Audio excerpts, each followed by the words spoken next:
England और India के बीच में तीसरा जो मुकाबला है वो राजकोट में खेला जाएगा। आपको तो पहले से ही पता है कि विराट कोहली पहले और दूसरे टेस्ट में वो नहीं खेल रहे थे, लेकिन अब खबर आ रही है कि विराट कोहली तीसरे और चौथे टेस्ट में भी खेलते हुए नजर नहीं आएंगे। बिल्कुल, जिस तरीके से खबरें सामने आ रही है ये पता लगा है कि शायद विराट कोहली आने वाले तीनों मुकाबले में यानी कि इंडिया इंग्लैंड की पूरी सीरीज से गायब रहने वाले हैं। और ये एक बहुत बड़ा झटका होगा भारतीय टीम के लिए, क्योंकि जिस तरीके से उनका परफॉर्मेंस होता है, जिस तरीके से वो बैक करते हैं टीम को, उसकी जो है हमने कमी जो है हमें दिखी पहले मुकाबले में भी, दूसरे मुकाबले में भी। क्योंकि भारतीय टीम से मतलब मिडल ऑर्डर की बात करें और 4 नंबर पर बल्लेबाजी विराट कोहली करते हैं, 4 नंबर की भी बात कर लें तो केएल राहुल के जाने के बाद उस तरीके का परफॉर्मेंस हमें 4 नंबर पर नहीं मिला। उस तरीके से हमारा जो बैटिंग ऑर्डर है वो परफॉर्म नहीं कर रहा है। तो कहीं ना कहीं भारतीय टीम विराट कोहली के बिना कहीं ना कहीं डगमगा रही है, लैग कर रही है अपने परफॉर्मेंस में।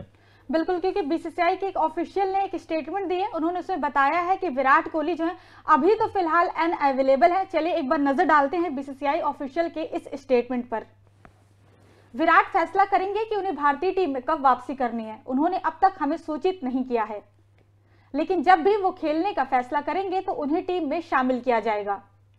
जैसा कि आपने सुना, बीसीसीआई के ऑफिशियल्स का ये कहना था कि अभी तक विराट कोहली ने कोई ऑफिशियल इंफॉर्मेशन बीसीसीआई को नहीं दी है कि कब वो वापसी करने वाले हैं। और बीसीसीआई का क्लियर स्टेटमेंट है कि जैसे ही विराट कोहली इन्फॉर्म करेंगे, सूचित करेंगे कि वो अवेलेबल है खेलने के लिए, उन्हें टीम में शामिल किया जाएगा, वो मैदान पर दिखेंगे। लेकिन सबसे बड़ी बात यह है कि अभी जो अपडेट आया है बीसीसीआई के ओर से, ये तो बात क्लियर है कि विराट कोहली आने वाला जो मुकाबला है, तीसरा मैच जो खेला जाएगा इंडिया और इंग्लैंड के टेस्ट सीरीज में, वो जो राजकोट में मुकाबला हो रहा है, राजकोट में तो हम विराट कोहली को नहीं देखने वाले हैं, क्योंकि अभी तक कोई कंफर्मेशन विराट कोहली की ओर से नहीं आई है। बीसीसीआई ने क्लियर कर दिया है कि अभी वो उनके ओर से कुछ क्लियर हमें मैसेज नहीं आया कब वो वापसी करने वाले हैं। तो श्वेता, अब यही लग रहा है कि शायद इस पूरे सीरीज में वो गायब हो सकते हैं, क्योंकि बीच में भी तमाम अलग अलग आर्टिकल्स में खबर आ रहा था कि कुछ पर्सनल रीजंस हैं जिस कारण वो अनअवेलेबल हो सकते हैं। बिल्कुल, लेकिन यहाँ पे विराट कोहली की मुझे लगता है बहुत ज्यादा जरूरत है टीम इंडिया को। बिल्कुल, क्योंकि पहला मुकाबला इंग्लैंड जीती, दूसरा मुकाबला इंडिया जीती, लेकिन वो बैटिंग डेप्थ हमें देखने को मिली नहीं। इंडिया के बल्लेबाजी में जो विराट कोहली डेप्थ देते हैं आपको, वो चीज देखने को नहीं मिली। जो स्टेबिलिटी लाते हैं विराट कोहली, वो चीज हमें देखने को नहीं मिली। हमने देखा कि जब दूसरा टेस्ट मुकाबला था तो वहां सिर्फ 2 बल्लेबाजों ने रन बनाया। पहले इनिंग में यशस्वी जायसवाल ने और दूसरी इनिंग में बनाया शुभमन गिल ने। लेकिन वहीं पे अगर हम देखें तो सारी बैटिंग कोलैप्स हमें होते हुए नजर आए। अगर बुमराह ने मतलब कि 9 विकेट नहीं लिए होते पहले और दूसरे इनिंग को मिला के, तो शायद ही वो हम मुकाबला जीत पाते। क्योंकि इंग्लैंड का हमने देखा है कि भाई उनकी बल्लेबाजी में डेप्थ तो है, लेकिन अब विराट कोहली का नहीं होना टीम इंडिया के लिए बहुत बड़ा झटका है। चलिए पहले और दूसरे मुकाबले में आप नहीं थे, चलिए कोई बात नहीं, लेकिन तीसरे, चौथे और पांचवें मुकाबले से भी अगर विराट कोहली रूल्ड आउट होते हैं, अगर विराट कोहली नहीं होते, तो ये भारतीय टीम के लिए बहुत बड़ा नुकसान है। बिल्कुल, भारतीय टीम के लिए एक बहुत बड़ा नुकसान होने वाला है, क्योंकि जैसा कि हमने पहले मुकाबले में भी देखा और दूसरे मुकाबले पे तो खासतौर पर देखा कि कोई भी बल्लेबाज कुछ खास नहीं कर पा रहा था।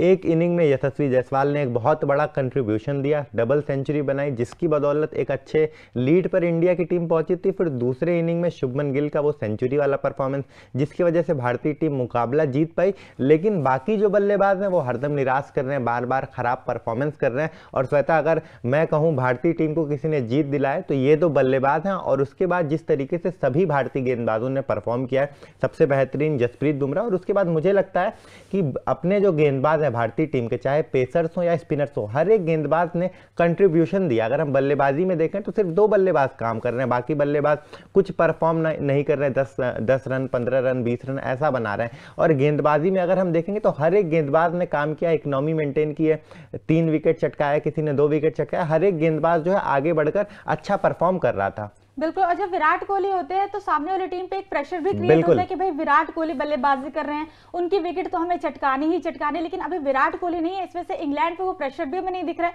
जब विराट आते हैं बल्लेबाजी के लिए तो एक कॉन्फिडेंस लेकर आते हैं, हाँ भाई जब तक विराट है तब तक हमारी जीतने की उम्मीद कायम है, जब तक वो रन बना रहे। हो सकता है हमें, अगर वो 2 मुकाबले खेलते, अगर ये पूरी वो सीरीज खेलते, तो हो सकता है 1 या 2 या 3 शतक भी हमें विराट कोहली के बल्ले से देखने को मिल जाते।